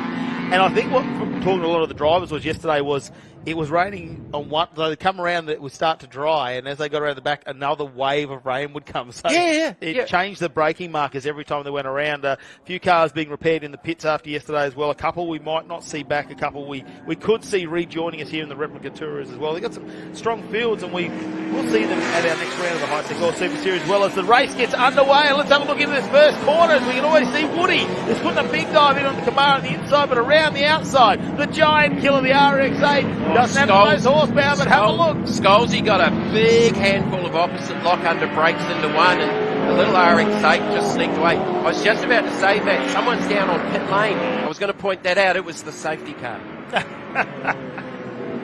Oh, don't point him out. We don't want to see that car again. That only comes out for special moments. Here they're banked up now as they go down to turn number 4. No one really putting the nose in at this point. They're just going to the black number 46 BMW with a big time sideways moment. on the throttle, managed to carry on with it, and a big field of cars here. And I think now this is where some of those bigger horsepower cars will come into their own. Or the Lawrence Falcon. McKinnon! Look at him in the XE! Oh, keep it on the black. Keep it on the black stuff. You definitely don't want to be out on that grass area, what's left of the grass. He's still sideways on the black stuff. That's a cool looking car, though. Yeah, you got the big flag. Two very different Falcons. So you got the big V8 XE, and in behind the 6-cylinder. Oh, Woody's going to go the long way around. What happened to Ross? Has Ross gone off for a moment there? He's lost a lot of speed. Well, he's got a big hole in the rear bumper. I can't see any damage on the front of the Woodward Camaro, but Ross was definitely slowing. The Woodward Camaro Got some definitely momentum back up and sliding the running car down. around out of those corners, though. It was hard to figure out what was going on there. There's the two Falcons I was talking about, 6-cylinder with the 88 and the big V8 and the XE. So what happened there to Ross? So Ian Woodward is your race leader in the big Camaro, 358 cubic inches, 6 litres, TCM spec car, and it is a beautiful, beautiful motor vehicle now that it's in that replica colours of the Penske Camaro from the late 60s, early 70s with Mark Donoghue driving. Scholes is really Scholes has struggling, gone back. isn't he? Something Now, has had happened to Scholes the got a hole in his left front? Was there a little bit of damage on the left front? I wonder if he and Ross maybe had made contact, because Scholes was up there, obviously off the race start in the top couple. So I'm wondering if maybe he and Ross maybe haven't got together, because Ross was definitely slowing. Scholes is now back through the field a little bit, and Ian Woodward's out front going, yeah, happy boy. Scholes has a big issue. Look at the pace that he's dropping at the moment. Carr's just overtaken him. He's got by back, John Robertson. He's got back by Robinson here. Yeah. I just thought there was some damage to the left front, but it just might have been a little bit of the shade coming off the trees and that, so it doesn't look like it has. Unless he's just missed a gear there. But there was definitely some damage in the back of the Ross RX-8 on that early shot when we were trying to figure out what had gone on. But that was also while Woodsy was going past him. So the Walters Mustang slowing on the approach to the S's down the inside, the 222. It's slowing, it's stopped. Oh, That, super unless he can get it back up and running, reset it maybe. Oh, and have a look at the Commodore come by. Put the foot down as well, and it just goes muscles by with a heap of power there. Bo Hatton. This is the big talking point. The Bell property Mustang entry just rolling like he's trying to get it into gear. Maybe he's done a gearbox or a clutch, possibly. I'm going to say that's going to bring a safety car out. Bo Hatton was doing a good job at that. That's an ex-Commodore Commodore. Remember that series back in the day with a couple of little changes, now running an LS. Solomon in the 86 is nosing. It's a nice little overtake done there on turn number 4, which will put him into 11th position for Solomon. So that's a 2-litre class car. BMW behind, more than likely be in that 3-litre category. Yeah, so 2 different categories of cars. But that little Corolla of Solomon's, the AE86, very, very quick little car. And it's got some aerodynamic embellishments at both ends, top and bottom. Oh, no. The 88 of King. Where's he He's going? still going. Like, he must have an issue with the car. Surely if he'd just gone off, he would have rejoined. He's doing that to get out of the way. Oh, no, they're all Viper. over. That's the Turbo 6 Falcon. Not looking as good as the Viper, I remember. I think he's dropped a wheel off, and that's just gone skating a long, long way. Now, where's that? Is that down through maybe 6 and 7? Yeah, and that's got to put him So down there's the Hatton back. going through. Oh, yeah, no, No. Pfeiffer's done that by himself. Look how far that slides. We kept speaking about how slippery the grass and the mud will be out there. Going, still going. Another And it's pirouette. still going. Yep. And Belgian judge gives that an 8.5. The good news is that the car didn't sink down. So it gets to drive back and rejoin the racing. The A9X, the 77. That is a beautiful car. So a couple of these guys did not race yesterday because of the conditions. I think maybe a couple of them didn't actually have a wet tyre at their disposal either, as the number 50 of Everett goes down the inside of the 82 McKinnon Falcon. Oh, it's looming. The Hyundai, it's come out on track. It loomed. Oh, we've had to make Ross do a little bit of work this weekend, haven't we? That's our first safety car of the weekend, I believe. Even yesterday through the rain, we didn't see it. No, we didn't. That's the first safety car of the weekend. He was sitting there with the demister on. So Scholes is working his way back through. He's just made a pass there on Allen. Where are the flags, though? I know that could be an interesting one to look at. Yeah, that's unfortunate for Braden Walters, but that car is not moving at all. And remember, we are on some time certain racing, so that may dilute the laps down a little bit. They've done 4 at the moment, so they'll pick up, the safety car will pick up the leader, Ian Woodward. It'll depend how quickly we can get that car off the track, I think. Well, it's not too far away from the pit lane entrance, so it's just down beyond the S's at turns 10 and 11, so it's not that far away. Someone could just nudge up behind him and give him a push. Is that what you're saying? That's not nice. That's unfortunate. I'm glad that that's a track that's actually got some darker points and it's not oil. That's a good start there for the Bell car. The Bell Properties entry. I think he saw him trying to grab some gears, and there we go. Our safety car deployed, and we'll take these cars around and form them back up. So Woodward's lead that he had out to 5 seconds is now depleted, and Hayes is right on the back. That is a very, very quick BK Commodore. LS Chev power with the Hollinger sequential. So this is what we were just talking about. So the safety car was already out on the racetrack. Obviously, we can't see any yellows there. They'll be on the outside with the flag points, but does that maybe... There's definitely yellows on that next flag point, so that might have to be readdressed. And Rick Scholes afterwards will be saying, I really wish you hadn't have shown that. Yeah, I'm not quite sure what happened to Rick Scholes at the start, because we saw him go back a number of positions, but now the car seems to find its groove again. It was second into the first sort of couple of corners. It got sideways in there, but as I said, I'm just wondering if there's a little bit of well, not wondering, we know there's damage on the back of the Ross RX-8, who's in third, so Steve Hayes managed to go by him. What will happen to Scholes? Will it be a post race where they address that, or will they? Look, not sure. Might be totally and completely and utterly wrong, but we knew the safety car was on track. You would think there would be yellows on. So we have flag points as well, but most of the yellows will be electronically. So there's light towers right around the circuit. It's one of the circuits that's got onto that platform. Queensland Raceway has gone that way. I'm pretty sure Calder Park was that was yellow. That was just flag related, that one. So a lot of the circuits as they're getting updated and modernised are going to these automatic light systems, which are set from race control to bring on the yellows and race starts, etc. So those are positioned around the racetrack as well as our marshals. But you would have thought that those yellow lights would have been showing at that time. And yeah, Scholes is still ahead of Allen on track, so. They may not be aware of it, but again, not for us to decide, but it might be something to look at after. I think they'll be very aware of it. I'm sure it doesn't help when we slow it down on the TV for him. Well, yeah, I mean... Well, we've been behind the safety car. We did say this would be time certain, as we've got a lot of racing on today, which we were hearing that it's going to be a one-lap dash to the finish as well, so it is all on. And we fire and back up, single file restart, and Woody's not mucking around. He has hit the go pedal. Hey, he was sleeping on the line. Scholes goes past Ross as well. Wow, the big V8s, they were powering right out of turn number 12. A few of them were asleep though. Scholes has managed to get around Ross off the restart, so this is the classic green-white checker we used to call them, but instead of the white, it's the last lap board held out at the same time as the green. Well, as they come over turn number 3 under the bridge here at Morgan Park Raceway. Oh, Ross has a look on the inside of Scholes. He's not going to quite get there. It locked up the rears momentarily. You can just see the back of the car wiggling around. Well, this is the section, isn't it, for the RX-8? This is where it's going to try and dominate as it gets through the corners. Have a look in the background too. We've got John Robertson all under attack there from the 99 of Bo Hatton in the Tony Hatton Auto Electric entry. So I think this is Bo's first weekend with the category. They usually do the Sprint Series stuff here at Morgan Park in Warwick. So Bo's doing a really, really good job, and it's the first time they've been on a full slick tyre as well. That'll be some change in the car. Oh, he holds on to it through turn 8. Bo Hatton up to 7th. There we go. A big move there. 6th position, actually, yeah. So he's just outside the top 5. Look at the Toyota 86 in the background. The one-lap dash. Well, last corner.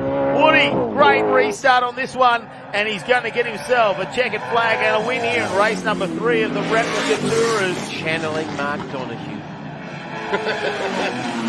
Behind him, Stephen Hay, Rex Scholes, and it's Ross in 4th position, just outside a podium finish.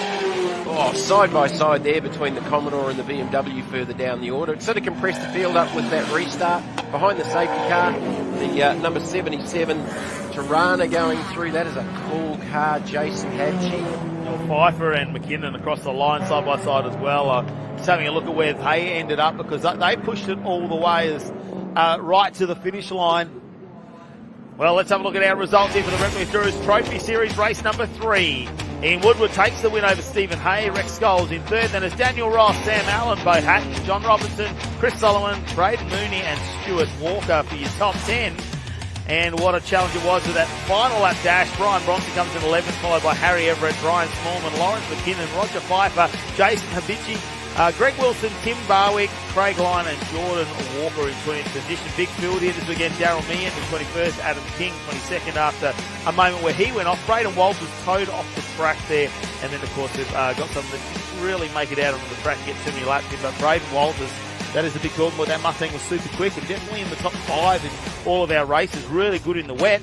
And now it's in the pits. Hopefully that is something very simple that they can fix on that car. It's going to be an interesting final race coming your way this afternoon for the Replica Tourers. Somewhere around about 3 p.m. this afternoon, a little bit earlier than that.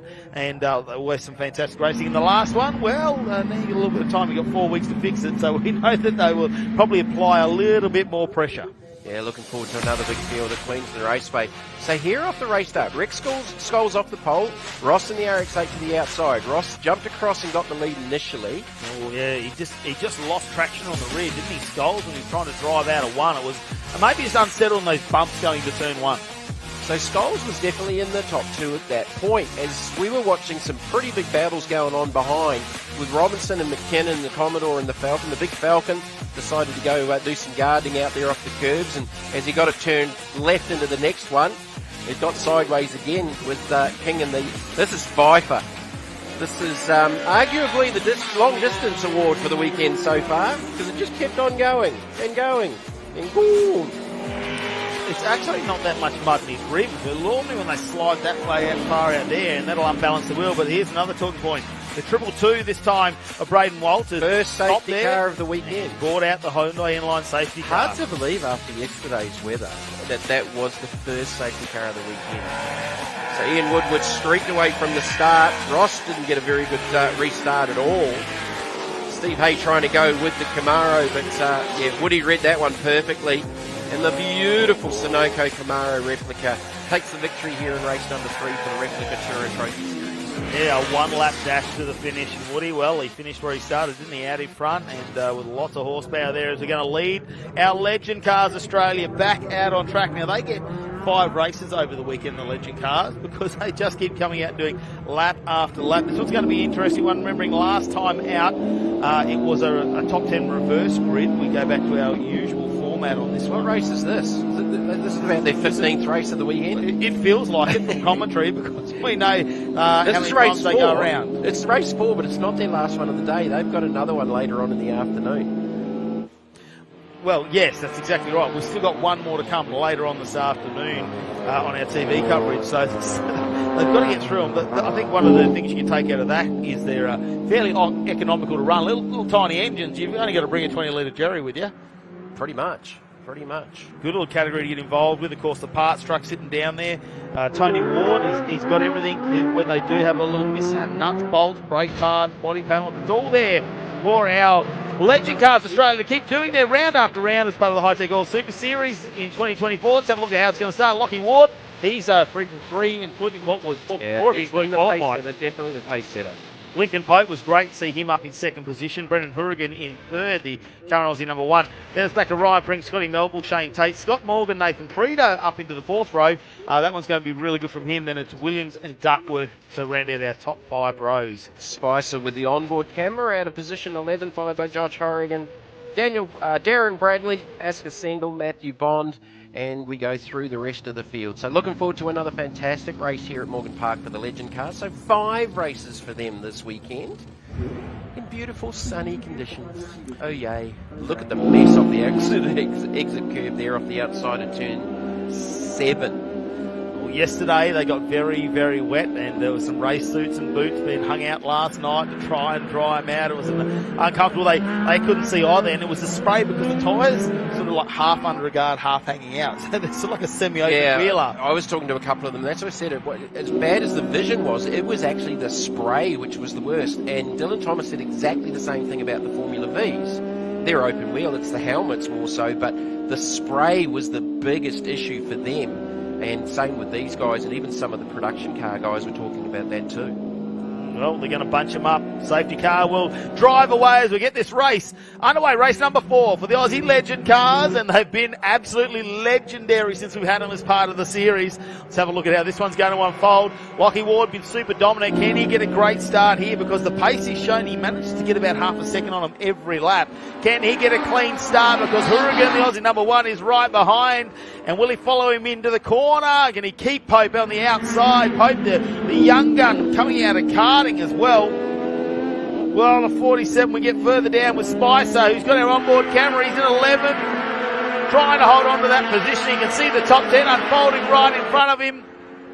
Ward was very protective of that start. He was really shallow on the approach to one. He actually picked up a whole heap of inside curve as the 160 of Duckworth getting very, very sideways under brakes down there through turn number 3. Back on board with Spicer here, and traffic.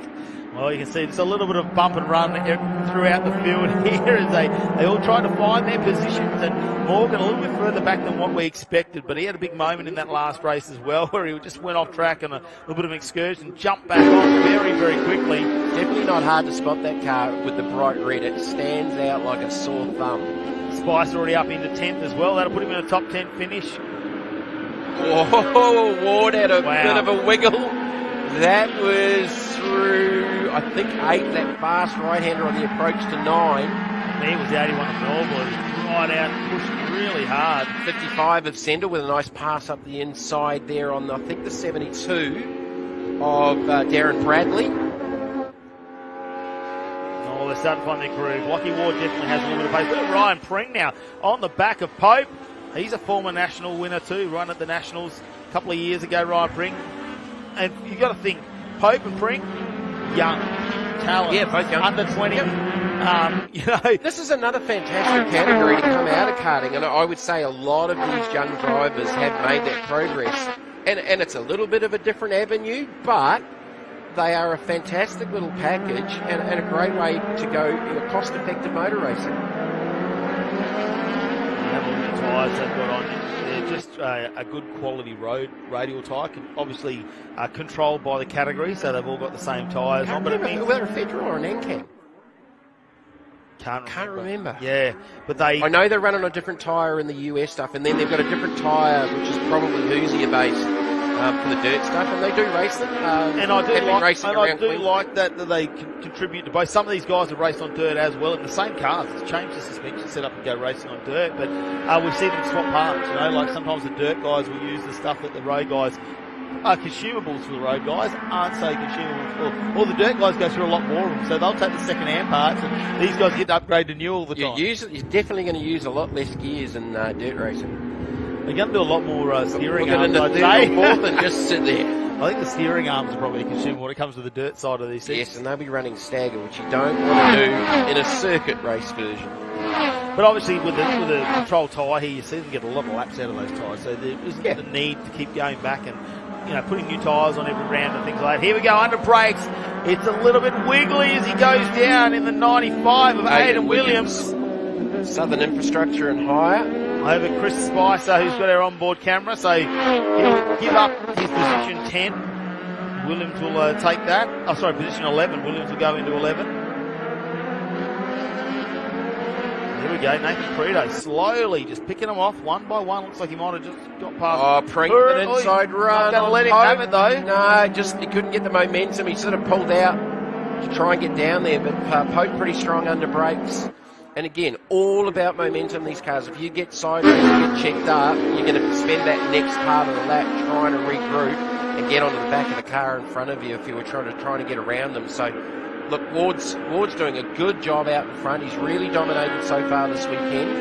Have a look at the background though. That gap back to Tate is diminishing. slightly every sector that we look at it. So take advantage of these two getting a little bit of a tussle and just trying to close that up at the budget entry 147. Look how close he's getting. Melville's just got a little bit of a gap back. Then Hourigan, Preto and Duckworth. Yeah, so Hourigan's just dropped back a couple of spots from the early laps. We talked about tyre pressures, and again, this really will come down to tyre pressures and where you've got them set at the start of the race for where you want them to come on. If you're too aggressive too early, and like it's not super hot here right now, but there's definitely sunshine over the top of the circuit. I don't know how critical it is on this tyre. As Spicer got the pass and then got the grass. We're in the front seat for this one, aren't we? Oh, there might be a little bit of body work coming out from underneath that car. Rough out there. Shedding some parts. He actually got a long way off track there. I was just about to say great pass here from Spicer, and then couldn't actually get it gathered up and keep it on track. Well, this Pring goes, but now Tate right on the back of him, the budget car rentals entry. Pring to second. Pring up into second, puts Pope back into third. Tate now in contention for a podium. As he slides the car in, it's a big initiation into the corner there for Tate, but he manages to get control of it. He is faster than the leader, but that's a 2.5 second gap up front right now ahead of Pring. So Tate with some work to do. He's still got some laps. He does have pace. Wow, look at Tate. That car is moving around. It's got a wiggle on. I love it when you say wiggle on.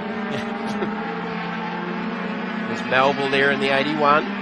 He's got a little bit of work to get to as one of the cars in there. It was Preto who was dropping wheels off and getting sideways. Well, he's having a great stoush in the back with Hourigan and Duckworth. Those three. Through the S's. Yeah, Preto, Duckworth and Hogan back in seventh. They're having a fantastic little... Here we go. Tate follows Pope through. Can he make it? Pring will get in the middle of him, though, and make sure he's not going to lose too many positions. Pring just got a heap of curb. Like, there was actually a little cloud of dust up, like it's actually banged the rim on the concrete curb as he got that narrow. Oh, Spice has got his hands full. We're on board. He nearly gave the car in front of him a whack. Instead of doing the TA2 coverage, it does look like he's making pizzas, doesn't it? 15 of Robert Coulthard. His arms are everywhere. Well, he just about wore a Spicer. There's the 72. So that's back in about sort of 13th, 14th, 15th, 16th. So Spicer's definitely got his hands full. He's all over the back of the 15 of Coulthard now. Yeah, he had another moment as Tate's looking. No, just a little half look to the inside. Meanwhile, Ward's just driving away. Oh, Spicer's gone. He's had a spin. He's done himself a mischief. Where's that at 6? I don't think he's lost too many positions, though. Like, obviously the cars in front of him have opened up. Here we go. Pope on the back of Pring. Pring very, very sideways out of 9 on the approach to 10. Tate gets Pope. Slides the car into the corner, too. Through the flip-flop. And now Melville's on the back of Pope. He was a lot wider through the S's. He stayed off the curbs that time. So Pring... Hourigan with a bit of a draft still as well. Still at second. So Pope down the inside, under brakes. This is the battle group. This is the battle group to watch at the moment because the leader's 4.9 seconds up the road. Ward just dominating out in front of the 117. Playing into Pring's hand at the moment. Can he hold on to second position? Can he open it up just a little bit? Final lap. Pring's probably all right unless he makes a mistake. I think that was Melville launching down the inside of Pope in the black 81. Can he keep the momentum up? I think Pope's going to hold on to the spot. Trying to muscle. Oh, they're going to go 3 wide through. Hourigan in the number 1. Where did he come from? Well, he's been waiting. Nathan Preto's at the back of this pack too. This is not going to end well. This is not going to end well. On the outside, there's no room out there. And who gets pushed out? They are all over each other. Duckworth's in the 160. This is literally like 3rd back to about 8th. Maybe even 9th with Preto and Morgan 10th. Well, this is back to second place now. Tate trying to catch up on the back of Pring. Lachlan Ward, well, he's checked out. Look at this, final 2 corners. Unless something goes wrong here, he is bringing home 4 wins from 4 races, plus the top qualifier. He's already celebrating. Incredible weekend from him. He started off in Sydney strong as well. And have a look. Can he hold on to it? Pring driving through. He's taking the green rims off it. He's got the white ones on this weekend. Look at the background, though, after Tate. 4th position is going to be Melville. That looks like Hourigan will get through. Duckworth. Preto in 7. Morgan's then come through. So we've lost Hogan somewhere there, has lost a couple of positions. Well, Hourigan, the one, was back in sort of ninth a couple of laps ago, so he's worked his way forward. Thumbs up for Lachlan Ward, though. Simpson Australia, Tarachi, Italian Raceway Supplies, entry of Lachlan Ward. He's been putting them to good use, hasn't he? Holding on with those gloves. Let's have a look at the results for the Legend Cars Australia. Race number 4, Lachlan Ward with the win. Ryan Pring in second. Shane Tate holds on to third. Then it's Scotty Melville, Brendan Hourigan, Bruce Duckworth, Nathan Prito, Scotty Morgan, Rob Hogan and Aidan Williams. Well, anything could have happened between 4th to 9th there. Anything. Asker Sandel on 11th, and it's Darren Bradley, Luke Walden, Robert Coulthard, Matthew Bond, Chris Spicer, Lincoln Pope, Hardy Martin, Josh Hourigan and Ben Goodrich. So something went on with Lincoln Pope to drop back to 17th in that field when we saw him battling it out for second and third position throughout the race. Fantastic news here at Morgan Park Raceway. We are going to get off this coverage at the moment. Of course, we do have our TV coverage coming your way from 1 p.m. this afternoon. Make sure you tune in for all the action of this afternoon. Round 2, day number 2 of competition at the Hi-Tec Oils Super Series.